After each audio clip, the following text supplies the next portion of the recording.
Hello வணக்கம் நண்பா, என்னுடைய பேர் விஜய் துரை. இன்றைக்கி இந்த வீடியோவில் என்ன பார்க்க போகிறோம் பார்த்தீங்கன்னா, குட் பேட் அக்லின்ற படத்துடைய மூவி ரிவ்யூ பார்க்க போகிறோம். புதுசாக என்னுடைய சேனலை பார்க்கணுன்னா சப்ஸ்கிரைப் பண்ணுங்கள், ஷேர் பண்ணுங்கள், லைக் பண்ணுங்கள், கமெண்ட் பண்ணுங்கள். ஸோ குட் பேட் அக்லி யாரெல்லாம் நடிச்சிருக்காங்க பார்த்தீங்கன்னா, பத்மபூஷன் அஜித் குமார் அவர்கள்.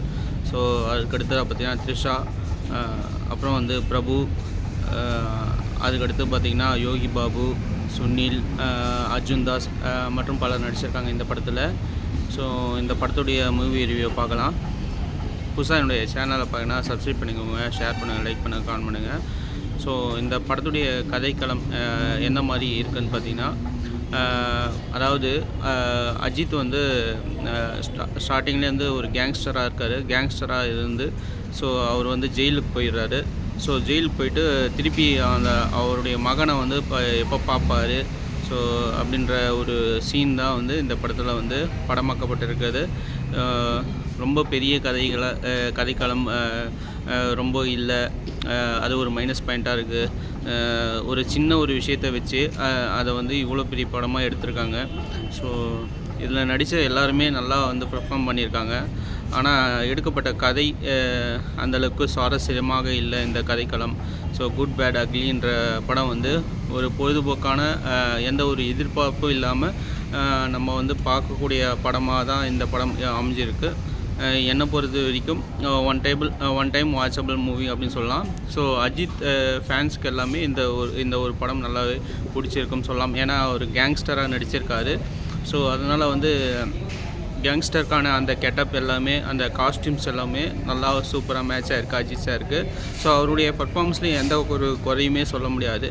இந்த படத்தில் என்னன்னு பார்த்தீங்கன்னா, பழைய பாடல்களை வந்து சேர்த்துருக்காங்க.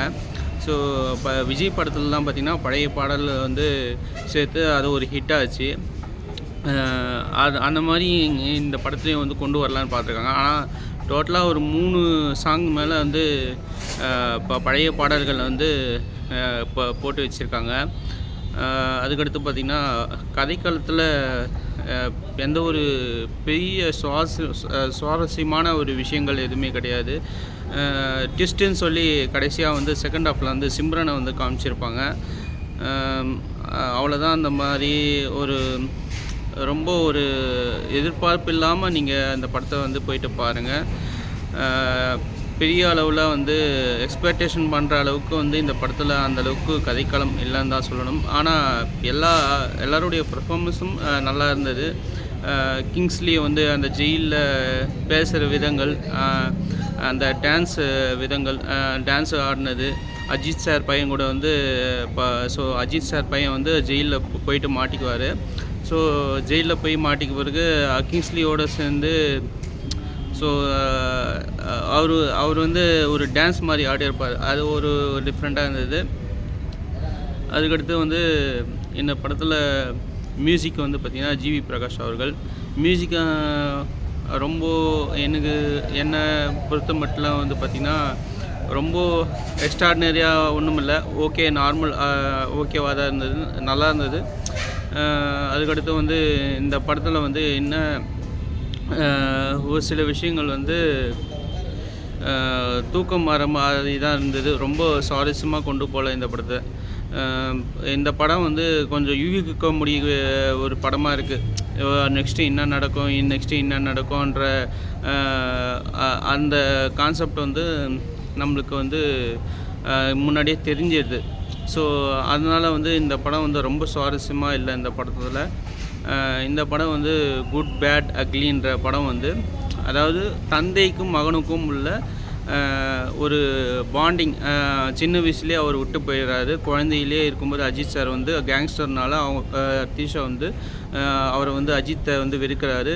ஸோ நீ நல்லவனாக மாறி வா அப்படின்னு சொல்லி அஜித் சாரை வந்து சொல்லி ஒரு 17 வருஷம் வந்து ஜெயிலில் இருந்துட்டு திருப்பி வராரு. ஸோ திருப்பி வரும்போது அவருடைய பையன் வந்து அந்த ஒரு கேஸில் வந்து மாட்டி உள்ளே போயிடுறாரு. ஸோ அந்த கேஸ் வந்து பையனை எப்படி மீட்டெடுக்கிறாருன்றது தான் கதைக்களமாக இருக்குது. அந்த ட்ரக் கேஸ் மூலமாக வந்து உள்ளே போயிடுறாங்க அந்த பையனை. ஸோ இதுதான் ஒரு கதைக்களமாக இருக்குது. இந்த படத்தில் லாஜிக்லாம் எதிர்பார்க்க முடியாது.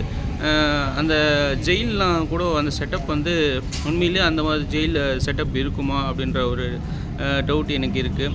ஸோ ஜெயில்லாம் வந்து இந்த மாதிரி தான் இருக்குமான்ட்டு தெரில.